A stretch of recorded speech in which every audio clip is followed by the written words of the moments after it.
Iran ने दुनिया के सबसे बड़े कैरियर यूएसएस जेराल्ड पोर्ट पर 17 एंगल से भयानक हमला किया है। हैरानी की बात यह है कि खुद प्रेसिडेंट ट्रंप ने जंगी बेड़े पर हमले का खौफ बताया है। ट्रंप ने कहा कि अगर वक्त रहते कैरियर भागता नहीं तो बहुत बड़ी तबाही मच जाती। वहीं सऊदी अरब के क्राउन प्रिंस मोहम्मद बिन सलमान ने अमेरिका से अपील की है कि ईरान पर हमले तेज किए जाएं, नहीं तो उनका देश बर्बाद हो जाएगा। इस बीच ईरान ने अमेरिका के जंगी जेट F-16 को उड़ाने का दावा कर दिया है।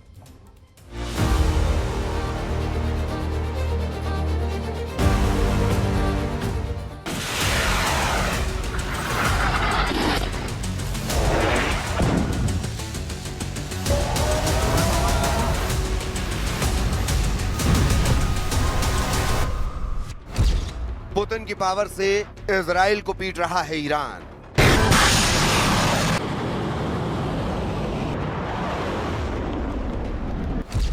रूस की रणनीति से अमेरिका को युद्ध में मार रहा है ईरान।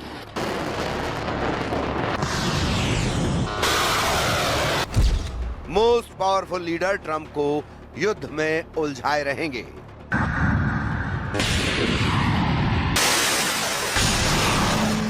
ईरान ने जिस ड्रोन से युद्ध को विस्फोटक बनाया है, जिस ड्रोन से अमेरिका के सैन्य अड्डों को उड़ाया है, जिस ड्रोन ने खाड़ी देशों को दहलाया है, उसे रूस ने अपग्रेड किया है। ये लड़ाका है तो made in Iran Shahid drone, लेकिन इसके कलपुर्जे रूस ने अपग्रेड कर दिए हैं, जिससे शाहिद ड्रोन घातक हो गया है, पहले से कहीं ज्यादा मारक हो चुका है।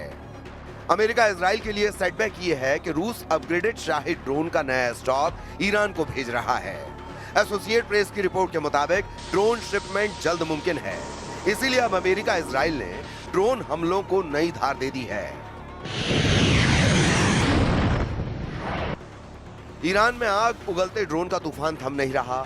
अमेरिका और इजराइल ने जूनियर खामनेई से जल्द फुल एंड फाइनल करने का ऐलान कर दिया है। ट्रंप का फोकस अब ईरान के सरेंडर नहीं, सफाई पर शिफ्ट हो चुका है। ईरान के इस्फहान और खुजेस्तान में 2 स्टील प्लांट को बारूदी लोहा बरसाकर पिघला दिया गया है। ईरान की सरकारी न्यूज एजेंसी इरना की रिपोर्ट के मुताबिक इस्फहान और खुजेस्तान प्लांट ड्रोन धमाकों से तहस नहस हो गए हैं। इजराइल अमेरिका के संयुक्त हमलों का विस्तार अब ईरान की राजधानी तेहरान के साथ सेंट्रल शहरों कोम और इस्फहान और शिराज तक हो चुका है। तेहरान की तस्वीर युद्ध ने बदल डाली है। यहाँ आसमान में सिर्फ धुआं दिख रहा है, जमीन बम धमाकों से थर्रा रही है। उत्तर पूर्वी तेहरान में अंधाधुंध बमबारी जारी है। ईरान के air defence interceptor America Israel के हमलों को रोकने में नाकाम साबित हो रहे हैं। इस बीच सऊदी अरब के क्राउन प्रिंस मोहम्मद बिन सलमान ने ट्रंप से अपील की है कि ईरान पर हमलों को और तेज किया जाए। इसकी वजह सऊदी अरब पर ईरान का ताबड़तोड़ मिसाइल अटैक है। ईरान ने सऊदी अरब में भारी तबाही मचा रखी है। सऊदी किंगडम ईरान से डायरेक्ट युद्ध के मूड में आ गया है। न्यूयॉर्क टाइम्स की रिपोर्ट के मुताबिक सऊदी के क्राउन प्रिंस मोहम्मद बिन सलमान ने युद्ध में उतरने से जुड़े सभी विकल्प खुले रखे हुए हैं। इसके पीछे कई बड़ी वजहें हैं।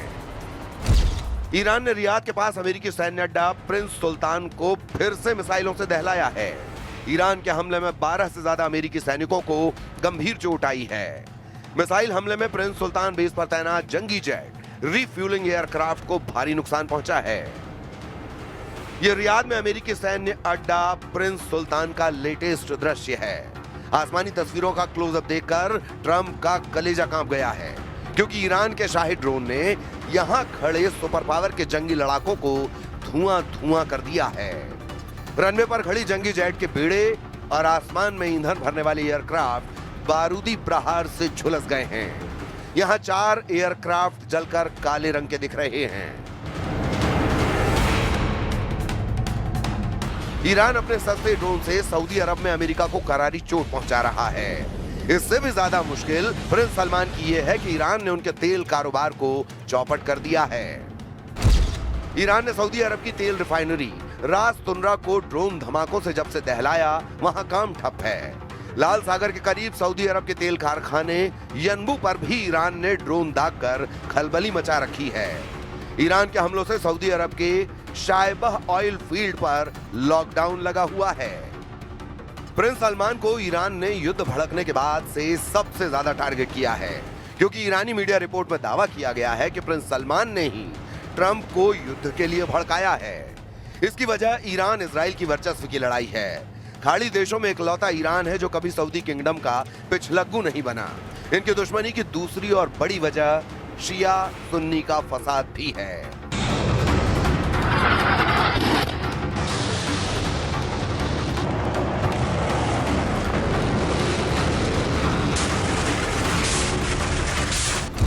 सऊदी अरब खुद को सुन्नी मुस्लिम दुनिया का लीडर मानता है, जबकि ईरान शिया मुसलमान बाहुल्य देशों का लीडर होने का दावा करता है। दोनों देशों के बीच कंपटीशन सिर्फ राजनीति तक सीमित नहीं है, बल्कि सैन्य और रणनीतिक स्तर पर भी है। ऐसे में सऊदी अरब नहीं चाहता कि युद्ध के बाद ईरान और मजबूत होकर उभरे। प्रिंस मोहम्मद बिन सलमान नहीं चाहते कि ईरान फिर से खड़ा हो, इसीलिए वो जंग को अंजाम तक पहुंचाना चाहते हैं। ट्रंप के इरादे प्रिंस सलमान से मेल खाते हैं। वो खाड़ी में ईरान की दादागिरी ओवर करने की गारंटी दे रहे हैं। For 47 years, Iran has been known as the bully of the Middle East, but they are not the bully any longer. They're on the run. Whoa.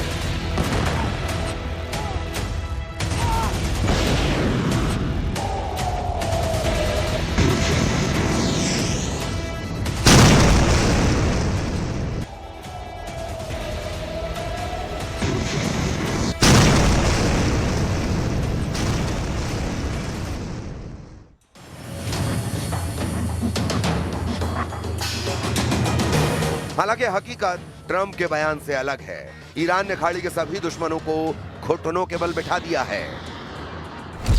Hormuz strait बंद कर Iran ने Saudi अरब, UAE और Kuwait के तेल कारोबार को 60 से 70% तक कम करवा दिया है।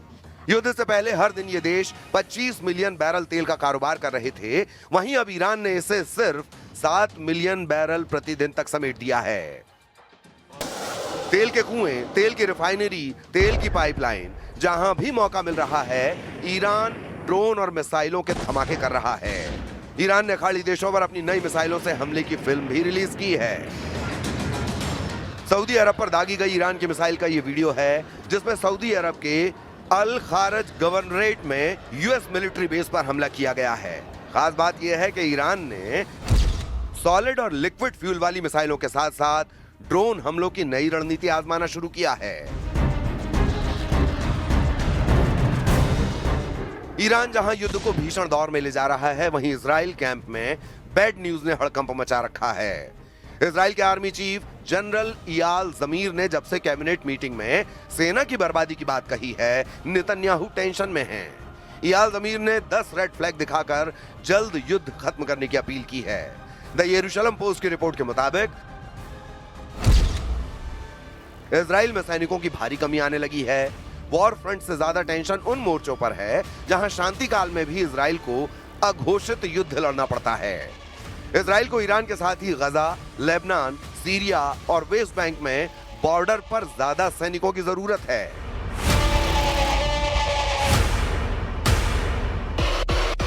इजराइल 7 अक्टूबर के नरसंहार के बाद से लगातार युद्ध में है, इसीलिए सैनिकों का मनोबल डावाडोल होने का खतरा बढ़ता जा रहा है।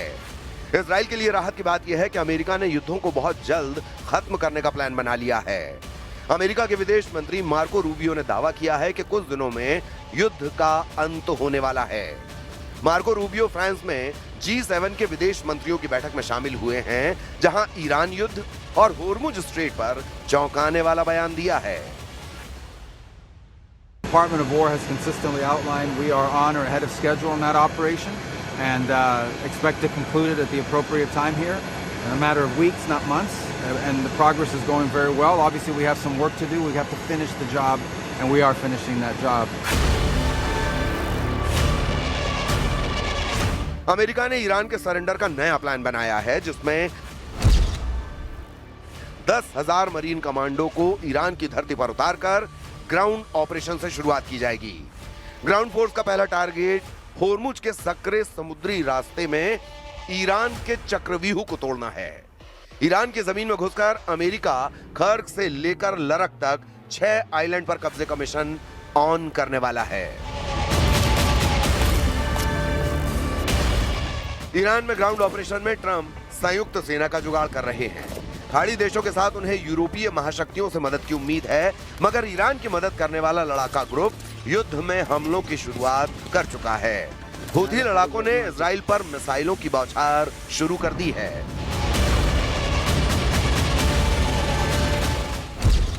हूथी विद्रोहियों ने इजराइल पर बैलिस्टिक मिसाइलों से हमले शुरू किए हैं। हूथी लड़ाकों के पास फिलिस्तीन 2 मिसाइलें हैं, जिन्हें हाई स्पीड बैलिस्टिक मिसाइल माना जाता है। 2000 किलोमीटर दूर तक मार करने वाली मिसाइलों का खौफ हूथी के युद्ध में आने से बढ़ गया है। The Yemeni armed forces, with God's help and reliance upon him, have carried out their first military operation. This operation involved a salvo of ballistic missiles targeting sensitive military objectives. Hezbollah पहले ही Israel से मुकाबला कर रहा है। Houthi के आने के बाद लड़ाई 3 फ्रंट पर भड़क गई है। फिलहाल टक्कर जोरदार दिख रही है, लेकिन अमेरिका ने अब तक फुल फोर्स में हमला शुरू नहीं किया है। जिस दिन सुपर पावर अपनी तीनों सेनाओं से ईरान में ऑपरेशन शुरू करेगा, हालात डरावने बन सकते हैं। अमेरिका को युद्ध में जब हार दिखने लगती है, तो वो सबसे भयानक हथियारों को आजमाता है। सुपर पावर अकेला देश है जो परमाणु धमाकों का जोखिम भी उठाता है। इसकी नौबत ना आए, ये दुआ सभी खाड़ी मुल्क कर रहे हैं, क्योंकि एटमी धमाका हुआ तो ईरान के साथ कई देशों की जमीन खिसक जाएगी।